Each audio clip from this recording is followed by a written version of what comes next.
दोस्तों, आज की इस कहानी को जब आप सुने तो ईयरफोन का यूज़ ज़रूर कीजिएगा, क्योंकि आज की इस कहानी में कुछ ऐसी चीज़ें हैं, कुछ ऐसी बातें हैं जो आपको शायद अकेले ही सुनना बेहतर है। और 18 साल से कम उम्र के लोग बिल्कुल भी ना सुने इस कहानी को।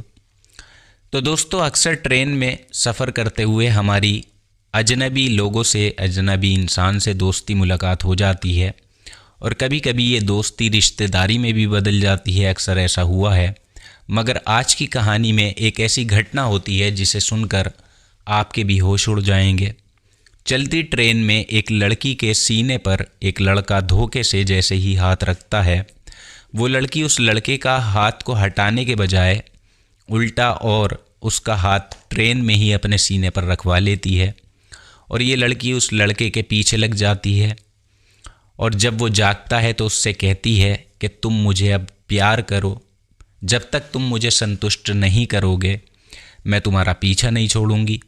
और वो लड़की देखने में भी बेहद खूबसूरत, और उसकी आंखें बहुत ही ज़्यादा नशीली थीं।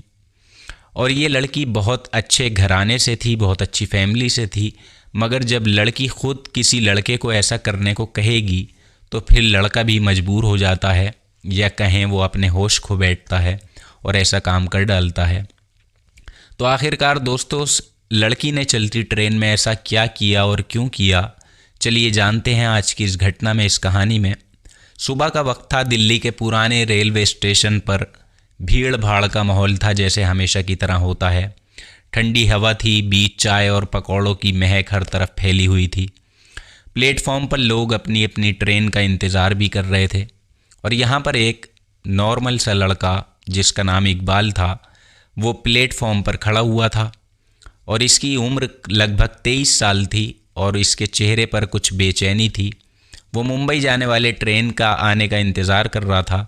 और दूसरी तरफ एक कोने में बुर्खा पहने हुए एक लड़की खड़ी हुई थी। उसकी आंखें ही उसकी पहचान थीं, क्योंकि चेहरा पूरी तरह से उसका ढका हुआ था, कवर्ड था। बार बार इधर उधर वो देख रही थी, जैसे किसी से छुपने की कोशिश कर रही हो। लेकिन जैसे ही ट्रेन प्लेटफॉर्म पर आती है, लोग जल्दबाजी में चढ़ने लगते हैं ट्रेन में। तब इकबाल ने अपनी सीट देखी और खिड़की के पास वो बैठ जाता है, रिज़र्व थी सीट उसकी। तभी उसने देखा कि वही बुर्खा पहने लड़की उसकी बगल वाली सीट पर बैठ रही थी, आ रही थी। लड़की ने चुपचाप अपनी सीट संभाल ली और खिड़की के बाहर वो देखने लगी। इकबाल ने सोचा कि शायद ये सफ़र लंबा होगा और दोनों को इस बीच बातचीत कर लेनी चाहिए। लेकिन लड़की का व्यवहार ऐसा था कि वो किसी से बात करने में रुचि नहीं रखती थी। कुछ घंटे बीत जाते हैं। ट्रेन में कुछ स्टेशनों पर रुकते हुए अपनी रफ्तार पकड़ ली थी। अब इकबाल ने आखिरकार हिम्मत करके इस लड़की से पूछ ही लिया कि आप क्या मुंबई जा रही हो। लड़की ने हल्के से सर हिला दिया कि हाँ, मैं मुंबई जा रही हूँ। अब इकबाल ने और बात करने की कोशिश की। उसने बताया, मैं इकबाल हूँ, मेरा नाम इकबाल है, आप दिल्ली से हो क्या?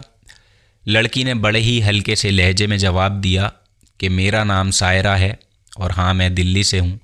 इसके बाद वो फिर से चुप हो जाती है। इकबाल ने ये महसूस कर लिया था कि सायरा शायद कुछ परेशान सी है। उसने सोचा कि अब जब तक वो सही ना हो जाए उसका मूड, उससे ज़्यादा सवाल करना सही नहीं होगा। अब जैसे जैसे रात गहरी होती गई, ट्रेन के यात्री सोने की तैयारी करने लगे। इकबाल ने भी अपनी किताब निकाली एक और उसे पढ़ने लगा। सायरा खिड़की के पास बैठी हुई थी, लेकिन उसके हाव भाव से ये साफ जाहिर हो रहा था कि वो किसी बहुत ज़्यादा गहरे ख्यालात में डूबी हुई है, खोई हुई है। कुछ वक्त के बाद इकबाल ने उसे पानी की बोतल दी और कहा, अगर आपको कुछ चाहिए हो तो आप बेझिझक होकर मुझसे मांग सकती हो। सायरा ने पहली बार हल्की सी मुस्कान दी, मुस्कुराई, और उसने कहा कि आपका बहुत बहुत धन्यवाद, थैंक यू। कुछ देर बाद सायरा ने खुद बातचीत शुरू की।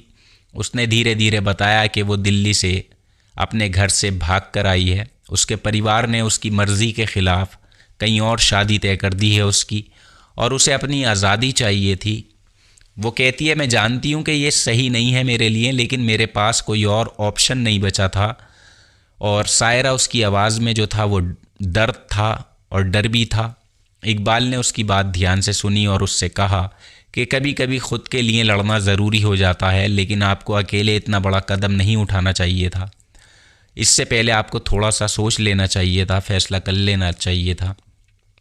सायरा ने सर झुका लिया और कहा, शायद आप सही कह रहे हो, मैंने जल्दबाजी में ये फ़ैसला ले लिया, लेकिन अब मैं पीछे नहीं हट सकती।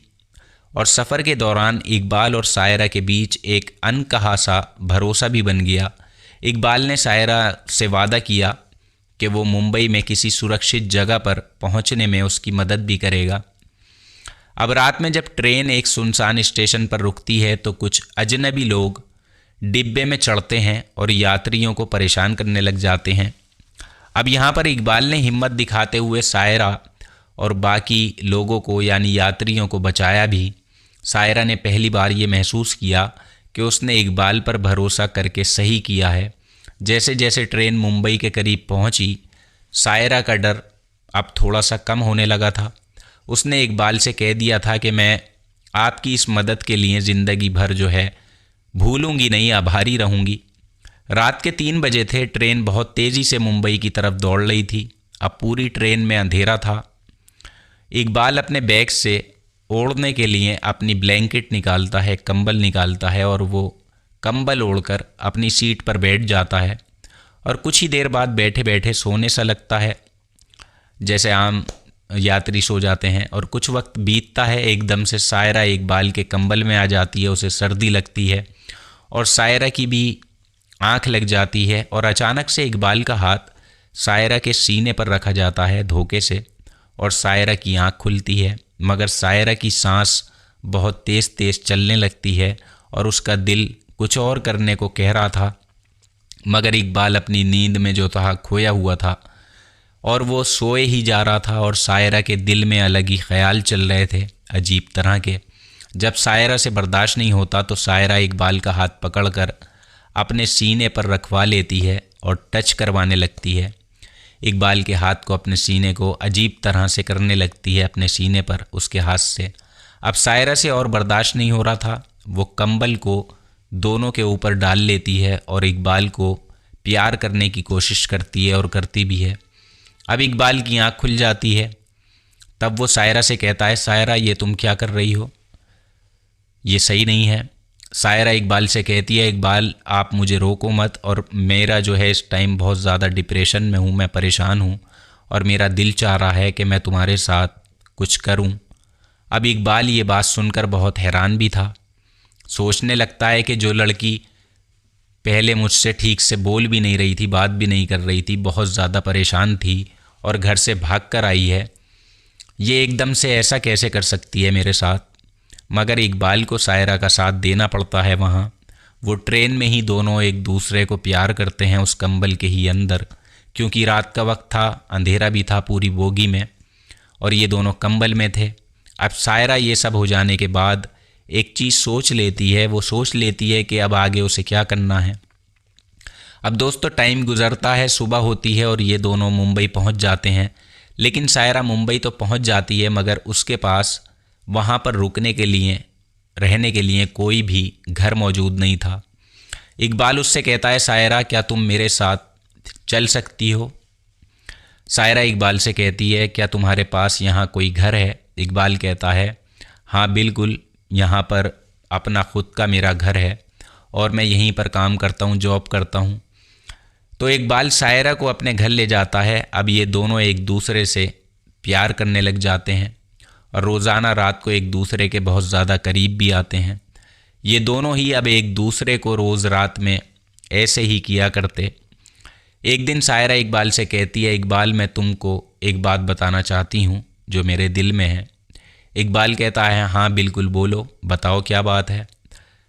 अब सायरा कहती है इकबाल से कि क्यों ना हम इकबाल शादी कर लें, इतने दिन हो गए। इकबाल कहता है, बिल्कुल क्यों नहीं। और अगले दिन इकबाल सायरा से वहीं पर निकाह कर लेता है और दोनों बहुत खुश थे। और सायरा का तो खुशी से कोई ठिकाना ही नहीं था, क्योंकि इकबाल भी अच्छा खासा लड़का था, देखने में हैंडसम था। ये दोनों एक दूसरे के साथ अब रहने लगते हैं और इन दोनों की ज़िंदगी बहुत खूबसूरत गुजर रही थी। पहले लिव इन में रह रहे थे, अब शादीशुदा हो गए थे। सुनने में तो ये कहानी अजीब लग रही है, मगर इस कहानी को लेकर दिमाग में कुछ सवाल हैं। अगर इकबाल नहीं होता और उसकी जगह कोई दूसरा लड़का होता सफ़र में, तब क्या करता? क्या वो भी इकबाल की तरह उस लड़की से शादी कर लेता आगे जाकर, या उसका यहाँ पर फ़ायदा उठाकर उसे मुंबई में कहीं पर छोड़ देता, या कुछ और कर जाता? सायरा किसी गलत हाथों में ना फंस जाती? इन सवालों के जवाब आप कमेंट बॉक्स में ज़रूर लिखिएगा, क्योंकि दोस्तों अक्सर ऐसा होता है कि सफ़र के दौरान हमें किसी भी अजनबी पर भरोसा नहीं करना चाहिए। और कहते हैं कि अगर कोई आपको खाने के लिए कोई चीज़ देता है तो आप बिल्कुल भी उस चीज़ को ना खाएं, चाहे भले ही आपकी उस इंसान से मेल मिलाप हो गया हो या उससे बोलचाल हो गई हो, दोस्ती हो गई हो, लेकिन फिर भी इन चीज़ों को अवॉइड करना चाहिए, ख़ासकर अगर आप एक लड़की हैं।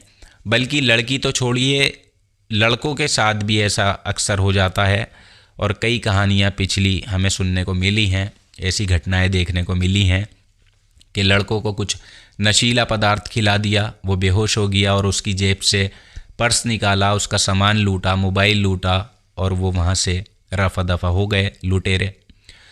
तो ये ऐसा होता है अक्सर, आपने भी सुना होगा। तो सफ़र के दौरान कभी भी किसी भी शख्स पर एकदम से भरोसा नहीं करना चाहिए। दूसरी बात, किसी से लेकर कुछ खाना नहीं चाहिए। इस कहानी को लेकर आपकी क्या राय है, नीचे कमेंट बॉक्स में ज़रूर लिखिएगा। और अगर आपके पास भी कोई इमोशनल सच्ची घटना है तो आप उस घटना को मेरे साथ शेयर कर सकते हैं, मैं इसी चैनल पर उसे नरेट करूँगा। और आप नीचे कमेंट में लिखें, मैं आपसे कांटेक्ट करूँगा। आप उसे टेक्स्ट मैसेज में या अपनी वॉइस मैसेज में उस अपनी कहानी को, जो इमोशनल हो, उस कहानी को मेरे साथ शेयर ज़रूर करें।